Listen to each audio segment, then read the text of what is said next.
கொண்டதின் பாக்கியமே.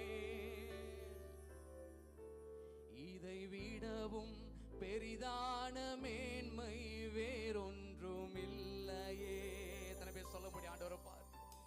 என் இயேசுவே உம்மை சொந்தமாக கொண்டதின் பாக்கியமே. இதை விடவும் பெரிதான மேன்மை வேறொன்றும் இல்லையே. புது கிருபைகள் தினம் தினம் தந்து என்னை நடத்தி செல்பவரே, அனுதினமும் உம் கரம் நீட்டி என்னை ஆசீர்வதிப்பவரே. புது கிருபைகள் தினம் தினம் தந்து என்னை நடத்தி